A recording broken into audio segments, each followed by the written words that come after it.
Hello and welcome to episode 6 of Data After Hours. I'm your host, Eric Balish, and today we'll be diving into the world that exists beyond the data. Joining me today is 5-time Tableau visionary and Tableau evangelist at Moxie Analytics, Kevin Flerlage. Kevin is one half of the Flerlage twins, a dynamic duo in the data analytics space. Kevin, along with his identical twin brother Ken, have long careers in data analytics and are recognized experts with Tableau, having a combined 12 years as Tableau visionaries. You can check out their website at flerlagetwins.com. However, tonight's focus isn't on data analytics. We're going to dive into Kevin's personal hobbies and interests outside his professional life. So grab your favorite after-hours beverage, settle in, and let's get to know the person behind the data. This is Data After Hours.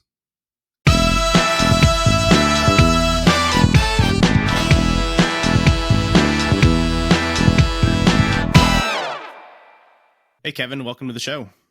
Hey, Eric. Thanks for having me. Yeah, of course. Really excited to have you on today. I think we got a lot to unpack here, finding out what Mr. Flerlage does outside of his typical Tableau stuff that he's blowing our minds away with on Tableau Public. But before we get into all that, could you just share with everybody just kind of your contribution to the data analytics industry? Yeah, I mean, I think you kind of touched on it with the intro, but yeah, I'm a 5-time Tableau visionary. I've been using Tableau for about 7 years now, and visionary for 5 of those. And like you said, run a website with my identical twin brother, Ken Flerlage, who was a visionary before I even picked up the software. So he's been doing it a little bit longer than me. Right now we have, I just counted them, 398 blog posts on flerlagetwins.com. And I would say 395 of them are probably about Tableau, maybe a SQL blog post or a silly PowerPoint blog post here or there. So, yeah, and I spend a lot of time, we're going to talk about hobbies, and I know we want to talk about data analytics, but probably my biggest hobby is playing in Tableau. Not only am I a consultant and do it all day at work and have fun at my job and love my job, but I also have fun playing with Tableau at night. I was playing with it till about midnight trying to figure something out last night. So yeah, I'm with you. I think sometimes when I get into it, it's just like you're trying to do this one thing. And it's like you could just sit there for hours trying to figure it out, but it's right. fun because you're working with fun data, doing something interesting. So yeah, and going back to your blog post, I really appreciate just some of the level of detail that you guys go through. The one like blog post that stands out to me. I think there's 2. You did one on fonts several months ago, and then one on like what's the perfect dashboard size.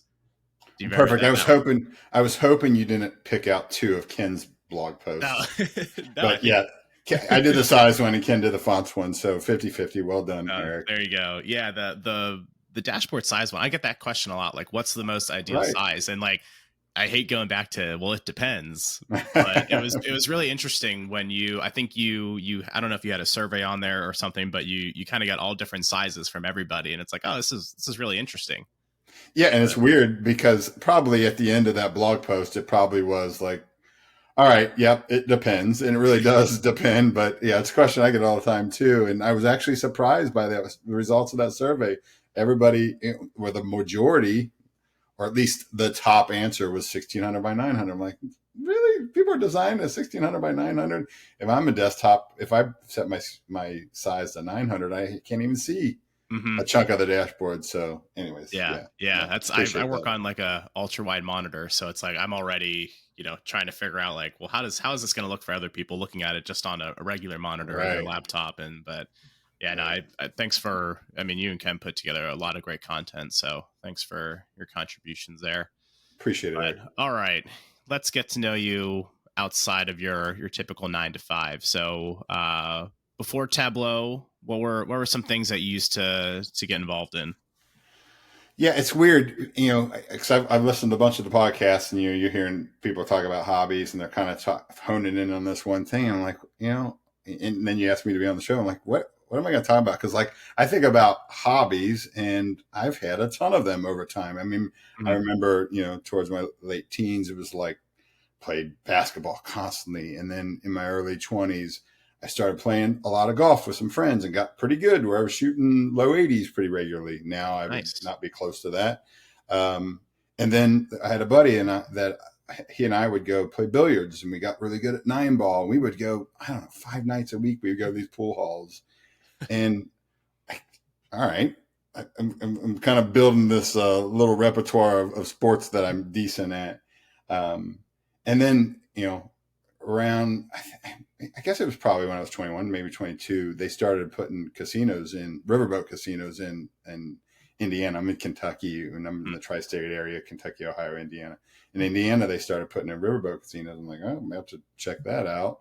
So I started playing blackjack, and then started reading books about blackjack and getting kind of addicted to blackjack, and learned to count cards. I don't know if you've ever seen the movie 21, like Oh yeah. MIT card counting team was kind of infamous, but started counting cards and getting some nice big wins, and doing it with a couple buddies. Not like we weren't like the team like the MIT guys were, but then they introduced, Texas Hold'em. They had a card room down one of the casinos, and that's when it got really big. I don't know if you remember that, Eric, but Chris Moneymaker, this nobody off the street, won the World Series of Poker, won $1 million, and so I got really heavy into playing poker, and but yeah, it was.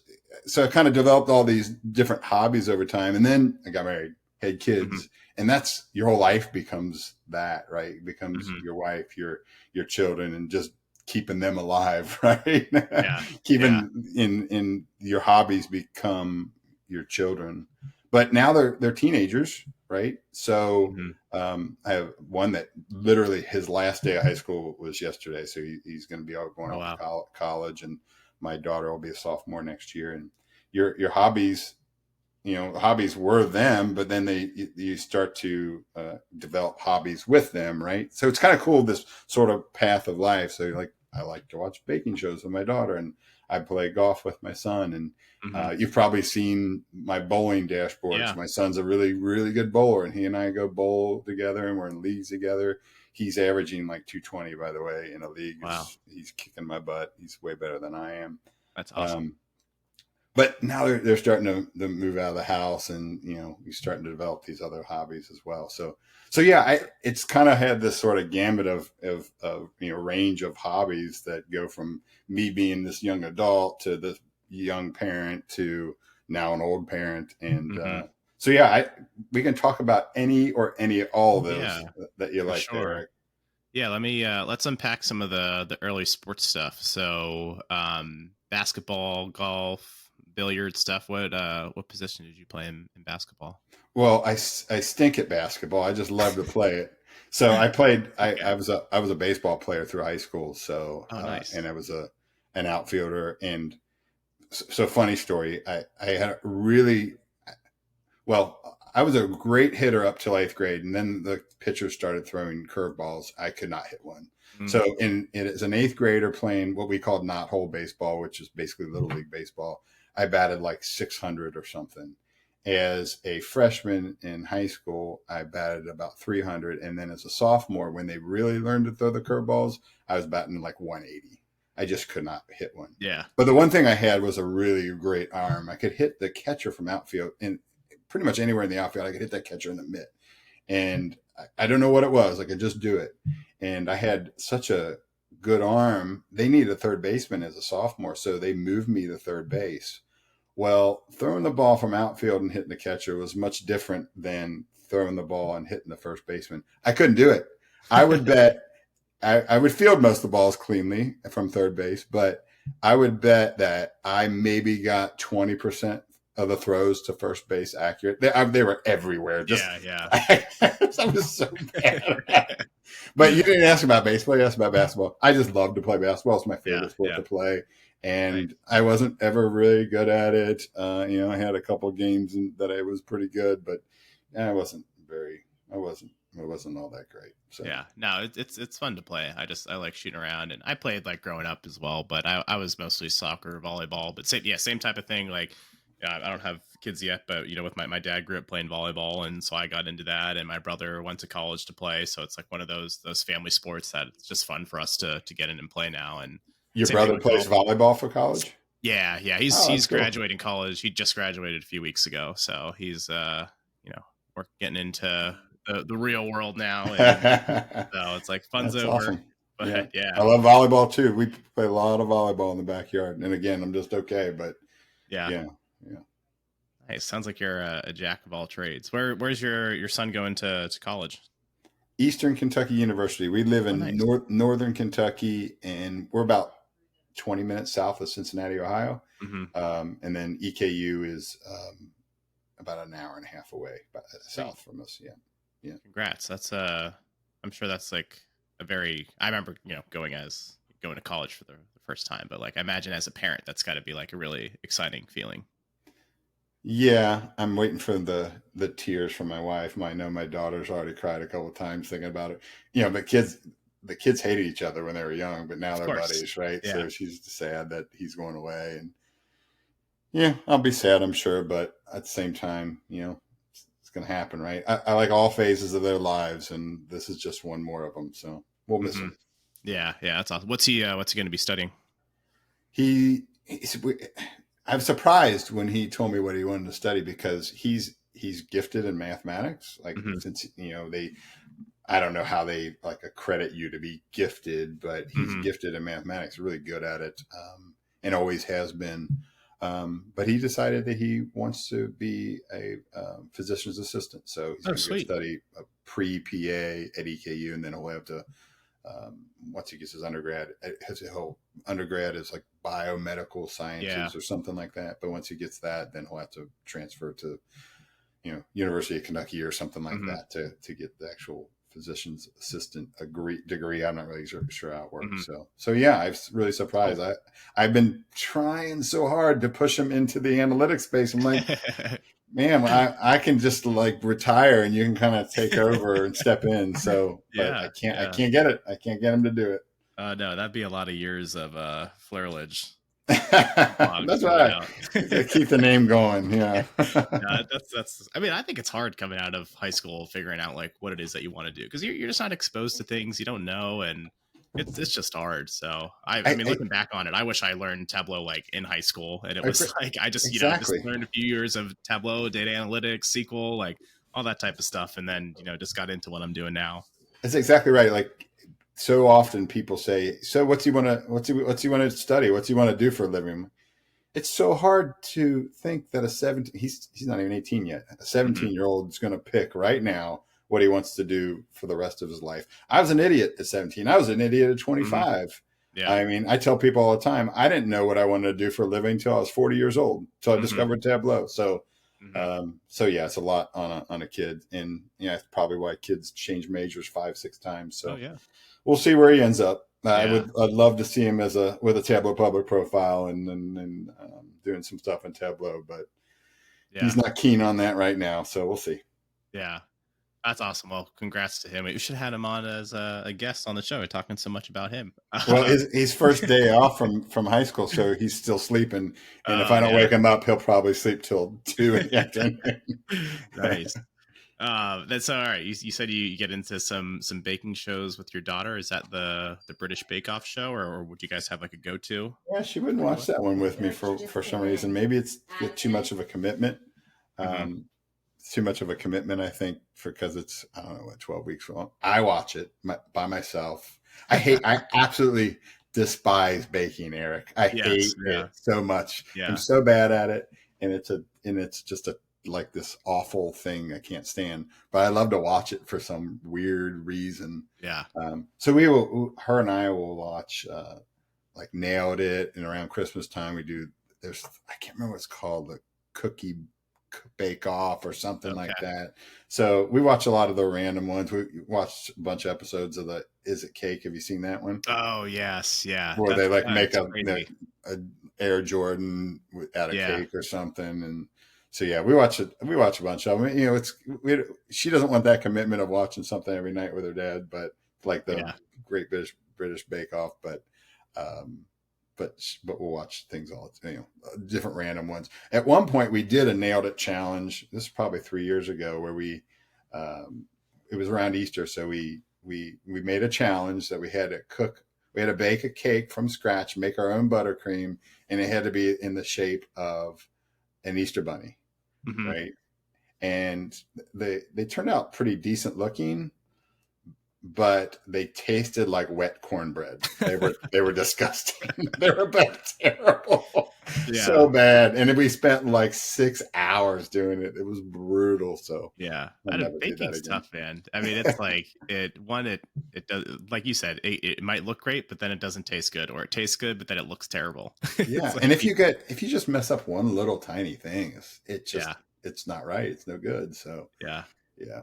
I'm into, so my wife Olivia, she loves to cook. She's really good with just, watching, seeing a recipe. And she does all the cooking. I do all the dishes. That's how I help. I do all the grilling and stuff. But I love like craft cocktails. So we used to watch that.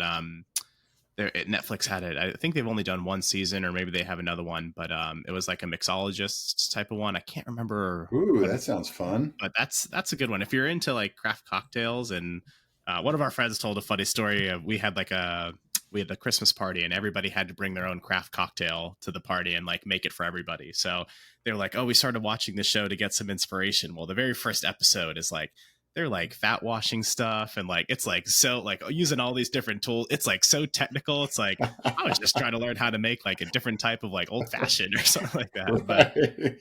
yeah. Have you seen the machines that you can like plug in like a Keurig like K cup thing and it makes these cocktails for you? No, It's I like haven't. it's like a Keurig Oh wow. for mixed drinks. Yeah, and I'm Oh sure it's not a complex.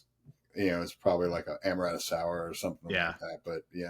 But yeah, you plug this like it's like a little K cup. You plug it in and it makes you a little drink for you. So Yeah, that's cool. yeah, Well, that's I love that a lot of the stuff that you've kind of been interested in, you've been able to like share with your kids and just get into different hobbies. I think that's something that my wife and I have our own hobbies now, but I think as we're starting to think about kids and a family, that's something that I'm really looking forward to. So I'm glad that you've had a lot of good experiences there with that. yeah, it's been awesome. Let's now you mentioned this in the beginning, and we just got to unpack this. So you're a card counter? Used to be, used to be.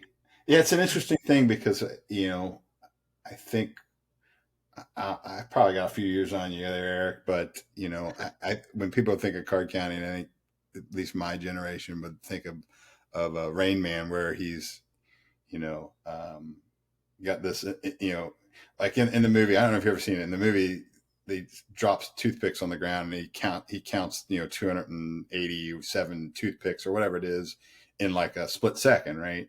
And so they take him to Vegas and he counts cards. And so I think people think of card counting, and then or you've seen the movie 21 Yeah, about the that's what I MIT think of. card counting.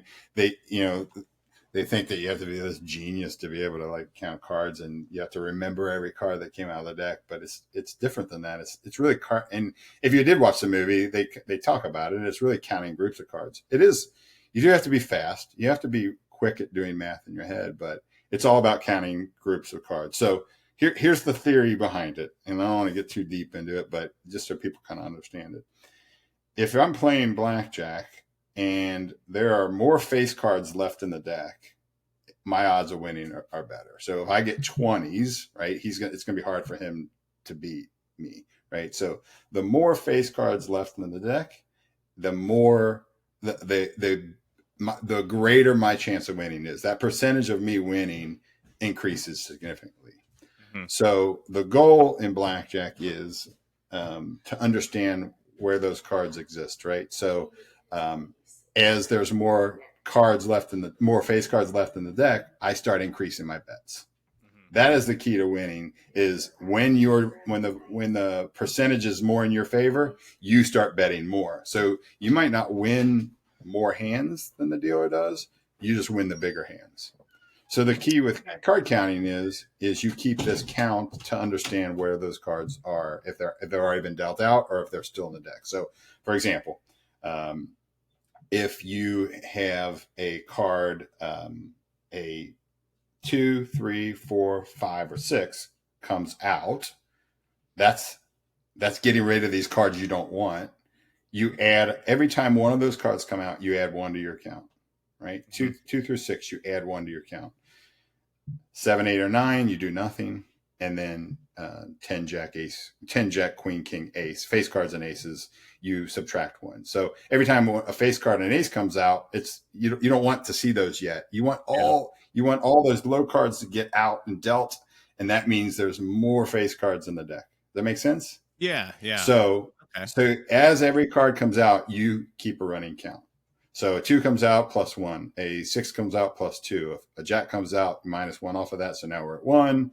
And so every single card, so you do have to be fast. Everything single card that comes out, you're making this count. And when the count gets significantly plus, right? Say it's +10. That means a bunch of those low cards are out and you got a bunch of face cards left in the deck. Depending on how many decks they're dealing with, but let's just say you get a +20 count, you start increasing your bet, and because your odds of winning are now much higher, your odds of getting blackjacks are much higher, and so I take my minimum $10 bet and I make it a $30 bet or $40 bet or $50 bet. And like I said, it's not about winning the more hands; it's about winning the hands that are more valuable to you. And the interesting thing is, people see us and think like, oh, wait, they always say, isn't card counting illegal? No, if I use a device to do it, if I'm using a clicker or some electronic device to do it, it's not, it would be illegal, but I'm using my brain to do it. So there's nothing really illegal about it, but it's like a casino is like any establishment. If they don't want their business, they have the right to kick you out. So yeah, we did. I did it with 2 of my other friends. We didn't work together as a team or anything like that, but we did it for many years and had some success. I lost a bunch of money too, but but it was fun. Yeah, it's cool, and it's hard to learn. It takes some time to get good at it for sure. Yeah. So. Yeah, that's interesting. I think when I think of card counting, I think of the movie 21, like you mentioned, and I think about that scene in The Hangover with Alan when he needs to go make a bunch of money and then he's counting cards and then he has to get an escape plan. So like that's what I think of in my head. But yeah. Well, the interesting thing is a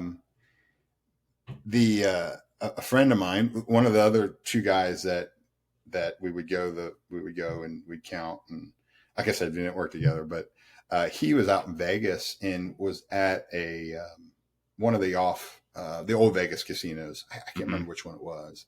And he was playing blackjack, and if you're card counting, you start off with what they call a shoe. You always start off when there's no cards ever done. You start off with a brand new set of cards, and you always start with the minimum bet.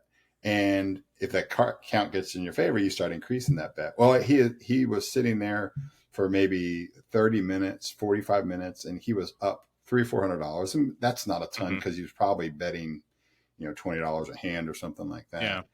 And there for 45 minutes. And then some guys in suits came out and stood behind him and said, "Excuse me, sir, could you come with us for a moment?" And he's like, "Oh crap. Like what?"